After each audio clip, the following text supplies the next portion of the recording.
Assalamualaikum warahmatullahi wabarakatuh. Happy New Year guys. Hai. Selamat datang di tahun baru ya. Semoga semangatnya masih tetap sama. Ini sudah semester genap loh ya, semester kedua kalian.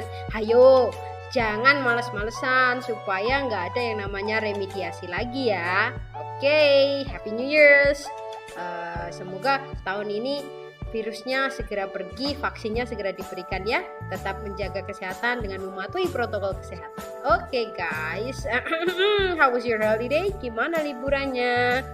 Di rumah saja ya, sama kita ikuti anjuran pemerintah untuk selalu ada di rumah saja. Oke. Sudah siap untuk materi kita? Kalau minggu lalu Miss Fitri fokuskan untuk remediasi ya. Sekarang coba kita mulai lagi ya belajar tentang materi kita. Tada! Yap, benar, memo, menu, schedule, and sign. Betul.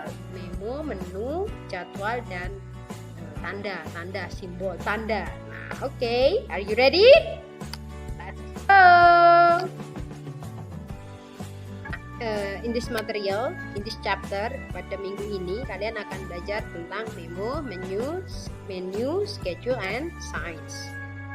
Apa sih? Yuk kita mulai. Oke, kita mulai dari memo ya. Kita bahas dulu the definitions of memo. Memo is a message that is written shortly, clearly, and easy to be understood. Jadi memo itu adalah sebuah pesan yang ditulis secara singkat, jelas, dan mudah untuk dipahami. Jadi memo itu kayak pesan singkat tapi tertulis. Kalau WhatsApp message itu kan pesan singkat tapi via media ya.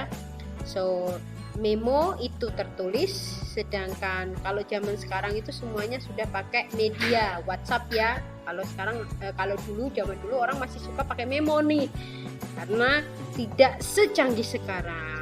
Nah, memo itu apa toh Miss? Tadi merupakan pesan singkat yang ditulis dengan singkat, jelas, dan bisa dipahami. Nah, memo itu biasanya bentuknya apa toh Miss? Memo itu biasanya isinya itu tentang pertanyaan, questions, orders, perintah, informasi, warning itu peringatan, request itu permintaan, and expectation itu harapan.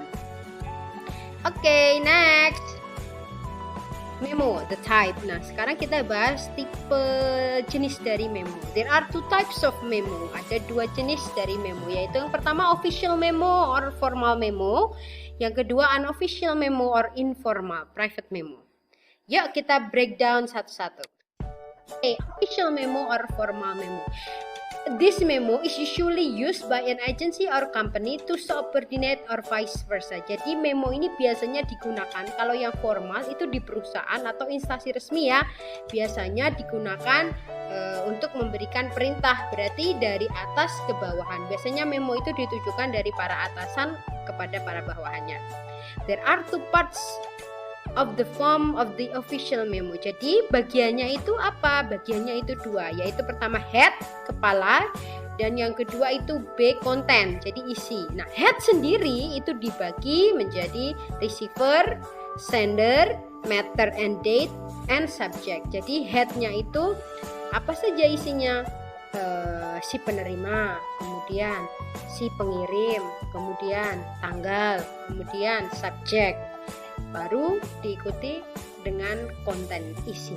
Oke, untuk jelasnya kita lihat gambar sekarang. Memo, the structure-nya ya. To itu the recipient of the memo, kepada siapa yang dimaksudkan untuk menerima memo tersebut. From itu dari siapa. The person writing the memo, the sender, jadi orang yang menulis memo tersebut. Date itu tanggal di mana memo itu ditulis. Subject itu a short specific topic discuss on the memo. Jadi kayak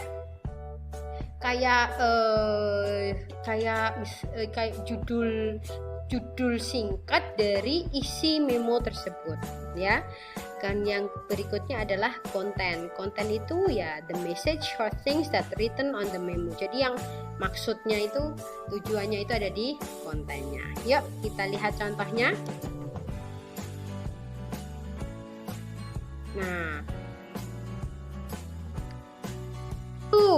all employee. From Ahmad Fajar, head manager. Date brewery, brewery 15 2015. Subject our company anniversary. Nah, ini ada to, itu berarti receivernya atau siapa yang menerima. Siapa? All employee, berarti semua pekerja. Sender itu yang from-nya, pengirimnya. Siapa yang mengirim? Ahmad Fajar, head manager, manajer pusat. Kemudian date itu adalah tanggal kapan? Februari tanggal 15 tahun 2015. Subjeknya apa tadi ya? Cuplikan judul sedikit dari kontennya. Apa? Our company's anniversary. Jadi ulang tahun perusahaan kita. Kemudian ada kontennya. Kontennya apa? Next Sunday we are going to celebrate our company's anniversary. It will be held at bla bla bla bla bla bla. Ini adalah kontennya. Jadi isinya itu singkat, memberitahukan tentang adanya peringatan ulang tahun perusahaan. Jadi there will be a bazaar. Jadi akan ada bazar, door prize dan juga door prize untuk semua pegawai. I hope you can attend this celebration on time. Jadi diharapkan untuk bisa hadir dalam selebrasi tepat waktu. Oke. Ini yang kedua. Unofficial memo or informal private memo. Ini yang bentuk kedua. Unofficial memo is just a memo commonly used in everyday life. Jadi itu kayak kalau kita itu WhatsApp pesan ke keluarga kita ya, tapi ini dalam bentuk tulisan yang ditempel biasanya di kulkas, di pintu kulkas itu ya. Itu kayak memo-memo yang biasa ditulis dalam kehidupan sehari-hari. Itu diadreskan, ditujukan kepada friends, teman, relatif, kerabat, or family, keluarga. This memo does not involve any institution or organization. Jadi tidak melibatkan institusi, organisasi, dan sebagainya. Jadi ada dua bagiannya, sama seperti tadi, head and content.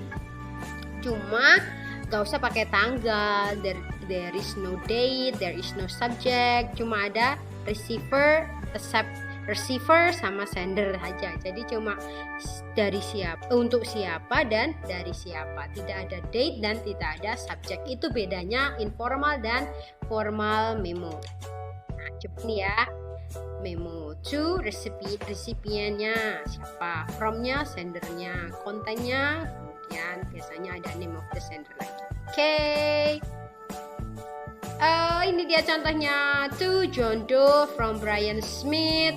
John Doe itu receiver, Brian Smith itu sender. Kemudian kontennya, John, when will we go up to the mountain? I will be on Saturday on Monday. I will be free on Saturday on Monday. Let me know if you are free too. Our destination is hiking and trekking Mount Rinjani, Lombok Island, Indonesia.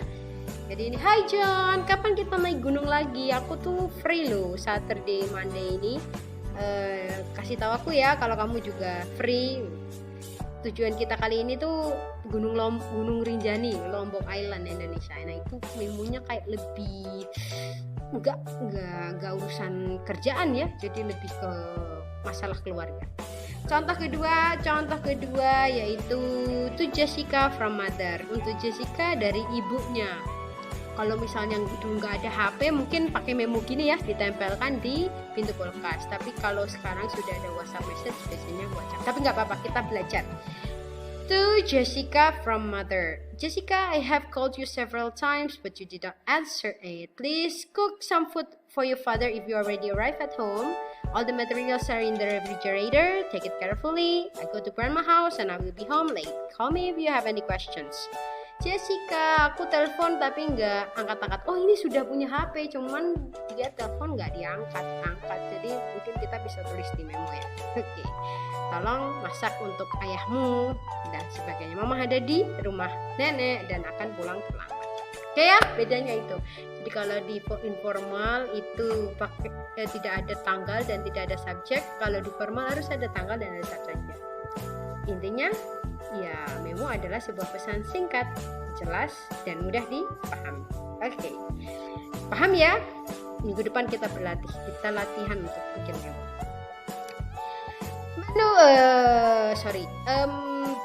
Bahasan yang kedua adalah tentang menu. ada menu. Kamu ketemu menu di mana? Pasti di restoran, di tempat makan. Biasanya kamu akan diberikan daftar makanan list. Nah, kamu bisa lihat di menu tersebut jenis makanan, jenis minuman, and also ada pricesnya, ada harganya. Ada beberapa, kalau di luar negeri semua restoran tempat makan pasti ada menunya. Kalau di Indonesia mungkin sebagian ada, sebagian tidak. Kalau ya nggak ada menunya mas, ya kan?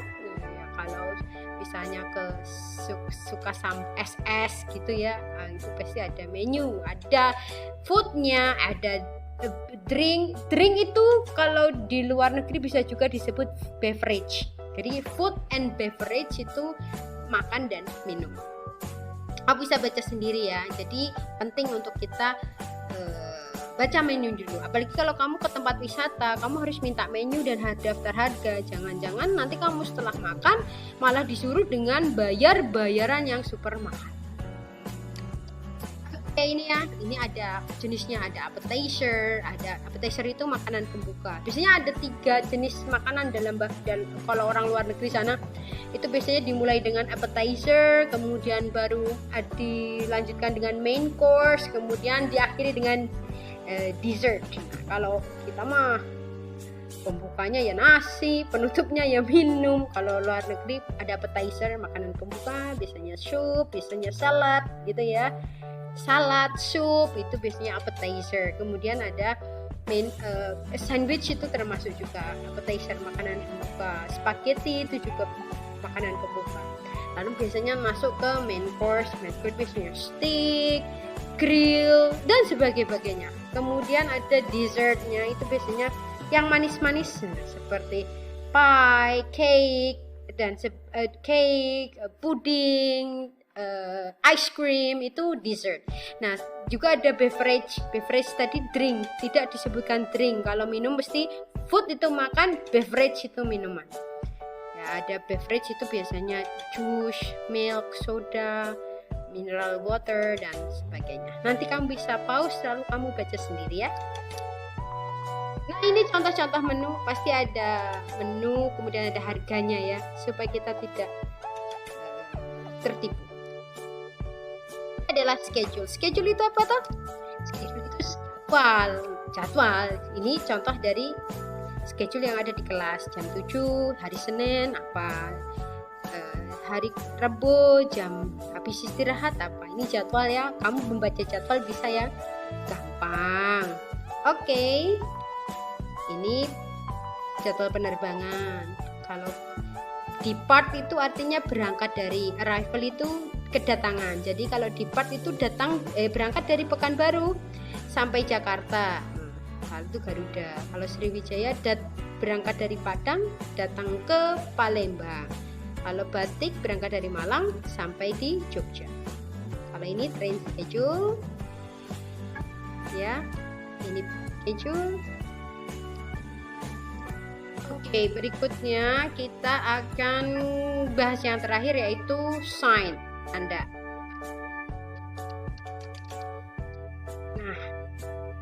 Nah ini dia.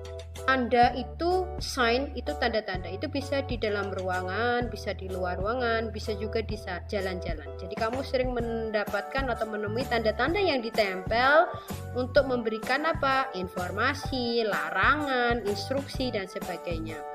Di mana saja ada itu tanda-tanda ya. Contoh lah misalnya.